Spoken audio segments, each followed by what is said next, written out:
Ngayong araw nga po yung check-up ni Ermat. Ilang araw na rin kasi siya ang inda ng inda sa sakit ng ulo niya. At yung nagagawa niyang tulog ay halos tulog manok na lang. Kaya maraming salamat po sa nagpahiram ng service ni Ermat papuntang Dagupan, Region 1. Malayo-layo rin kasi sa amin yun mula dito. Kaya naman kung aarkila pa kami ng gagawin service ni Ermat, ay talagang mapapamahal kami mga utol at hindi na namin alam kung saan kukuha ng pambayad nun. Kaya naman sobra-sobra po talaga kami nagpapasalamat, especially kay Lola Vicky at sa family niya po. Maraming salamat po sa paggabay po sa amin dito at pag-intindi po at pag-unawa sa aming sitwasyon. Kaya lubos po kami talagang nagpapasalamat sa inyo ng walang sawa. Naway hindi kayo magsawang sumuporta sa amin lahat mga utol. Pinagtulungan na nga rin namin ng mga pinsang ko rito sa Ermat buhatin sa sasakyan na gagamitin nila papunta doon. Halos higa ko na nga lang yung paglapag ko kay Ermat para hindi siya mapersa at mabigla. Dahil kahit konting buhat mo lang sa kanya mga utol, may kita mo sa mukha niya yung dama ng persa sa kanya. Kaya mas lalo siyang nahihilo at sumasakit ang ulo. Hindi niya pa nga rin po maigalaw yung kalahating katawan niya. Yung bandang kaliwa po ay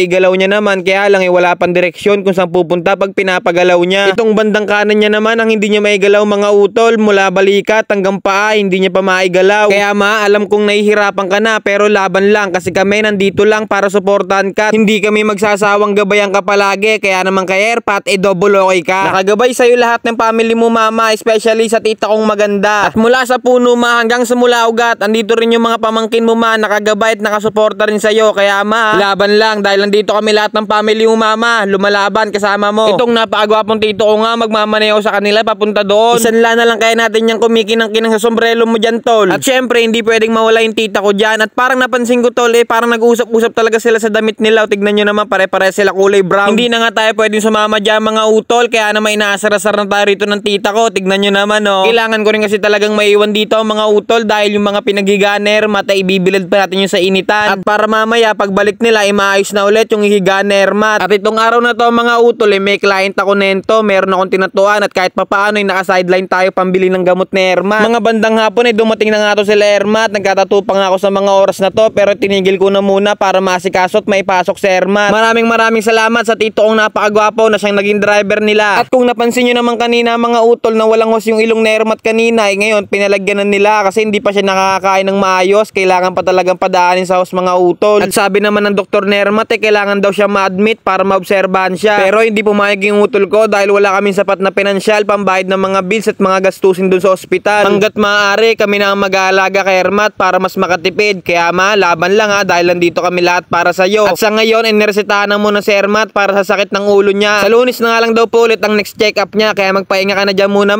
Paano? Paalam!